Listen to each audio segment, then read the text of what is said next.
The trailer for Deadpool 2 has been released. We're going to take a look at it in this episode. And the legends traveling with me this week are Stuart, Rob, and Ross. And I'm Liam. Let's take a look.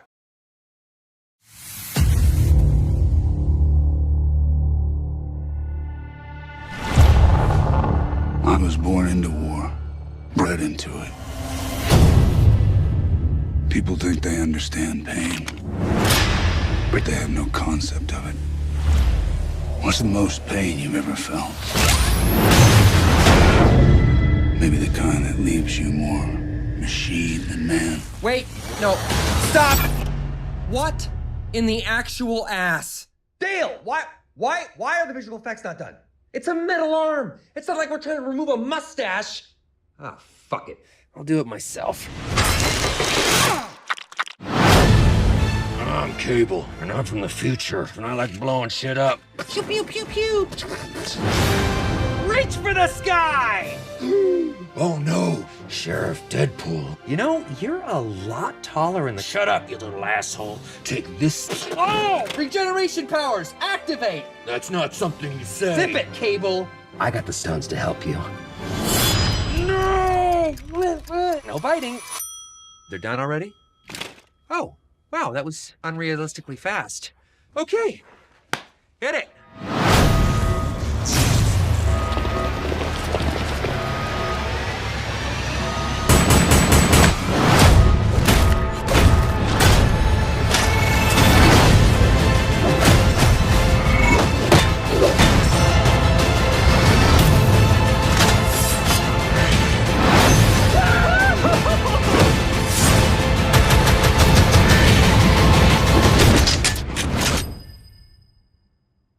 Your time's up, you dumb fuck.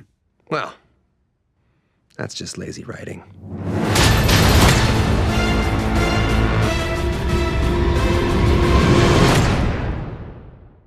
After surviving a near-fatal bovine attack, a disfigured cafeteria chef, Wade Wilson, struggles to fulfill his dream of becoming Maybury's hottest bartender, while also learning to cope with his lost sense of taste.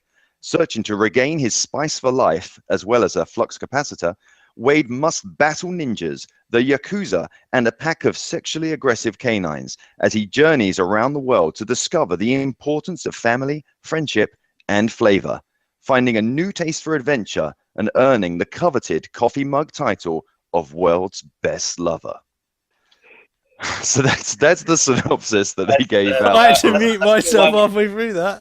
Oh, man. That's cool. They're obviously, Can we just end the they're very podcast obviously there? going- That is done. yeah, I think that's an idea. They're very obviously keeping in the meta narrative of Deadpool being well aware that he's in a movie and going forward with it that way, which I quite like. Yeah. Well, the trailer took it there as well. I thought the trailers were one of the best trailers I've ever seen.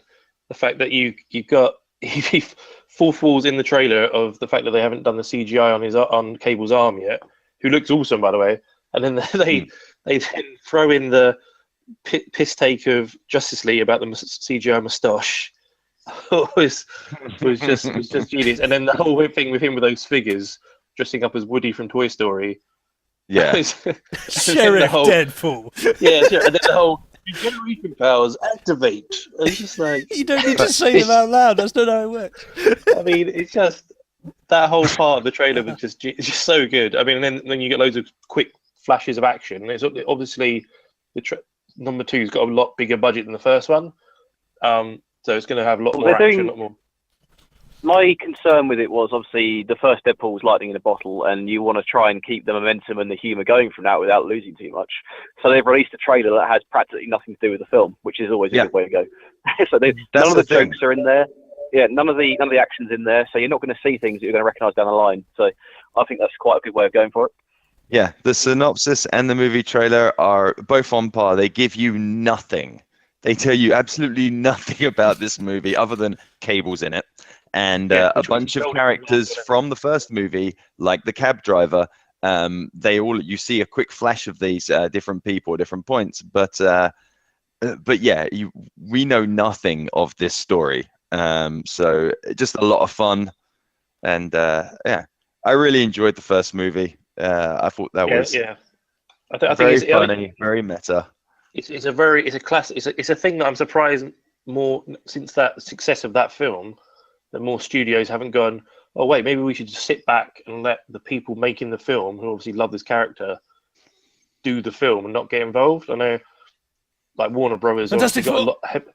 Yeah, thanks for Fantastic Four, yeah. fantastic pile of crap. Or like, but like even like Batman v Superman and Justice League. You know, I love those films. There's been so much background about them being cut and stuff being changed, especially in Justice League. We know that loads of stuff being changed. Where with Deadpool, it was literally Ryan Reynolds like played Deadpool in Wolverine Origins, which we all know was rubbish. Terrible. It's a terrible movie. It was, and he knew that. And to be fair on him, he was just like, I want to do it properly. And I know he said he didn't, but I'm pretty sure he leaked that test footage like years ago, or got someone he knew to leak it. I was like, right, let's do it properly. And it's probably the most, out of all the comic book movies we've ever seen, it's probably the most accurate to the comics. It's the proper suit, proper character. They haven't tried to change character in any way. Managed to get it R-rated.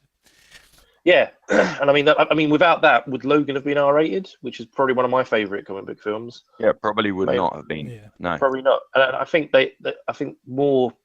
I'm surprised that more studios haven't gone. Oh, wait a minute. If we actually look how well these two films are done, like Logan and Deadpool, maybe don't make them all R-rated, but let the studio that loves this character actually take the character and do the film they want to do, and don't start getting involved in how long it's got to be. You misspoke. Let the studio do. Like you want the creators, you want the directors and the writers. Sorry, them exactly. to have the control. It's the studio Not getting some in the way. students in an office who don't actually know anything about the going, characters. oh, we need to cut this down to 2 hours so we can get more cinema screening. No, you don't. You need a full film to explain the story properly. I mean, I'd say it's.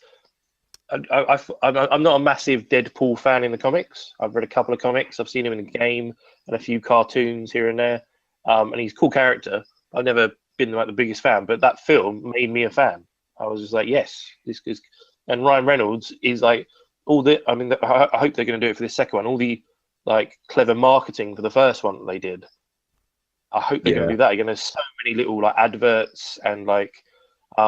Let's talk about the Hugh Jackman stuff. I mean, Hugh Jackman should show up in this film. Like, I was going to say, let's talk about the important part. Do you think we'll see a Hugh Jackman cameo? Not necessarily a Wolverine cameo, but a Hugh Jackman cameo, because obviously it's the breaking the fourth wall. They can call him whatever they want in the movie. That'd be cool. That'd be cool if they did, because he was referenced so many times in the first one. I think they have to. They have to. It would be really fun if they did have him in it. Yeah.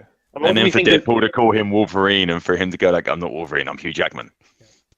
Yeah, come on, your claws, and he's like, no. Or if he's like on stage or something singing, like in The Greatest Showman or something.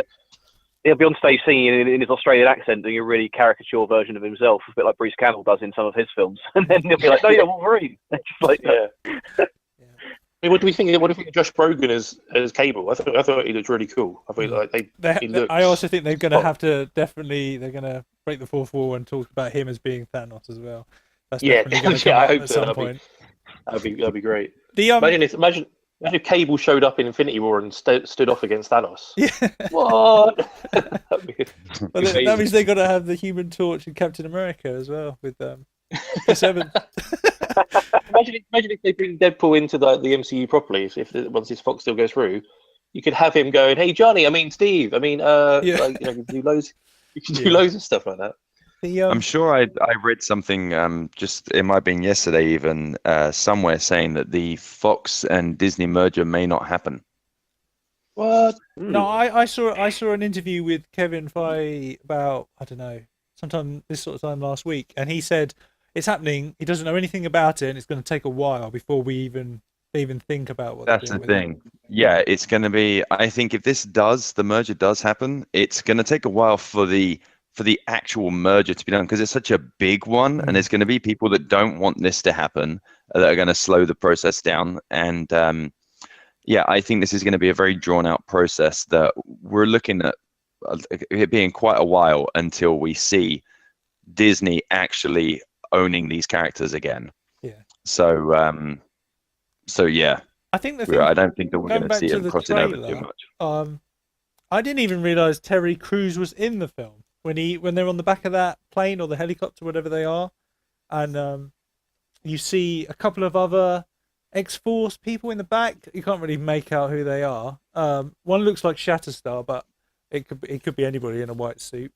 And the other one on the left, behind Domino, I couldn't even see who that was. He just had slick back hair. But I don't know who Terry Crews is playing. I didn't even know he was in Himself. Yeah. Yeah, probably, yeah. Cab driver number 2.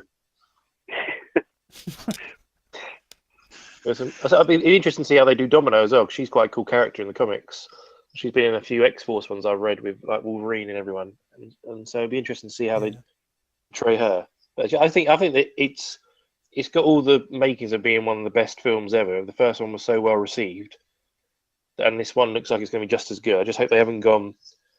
I don't know. I hope the people that are creating it, and Ryan Reynolds, sort of said, look, the reason they love it is because of this, so let's keep this at the heart of the film, which will be keeping it close to the character, doing the fourth wall breaks, and not being too over the top with action and stuff. As long as there's not some big beam of blue sky into the sky, and there's like the world's going to end like every other superhero film. Although they may do that, just take the piss out of it, which could be quite funny as well.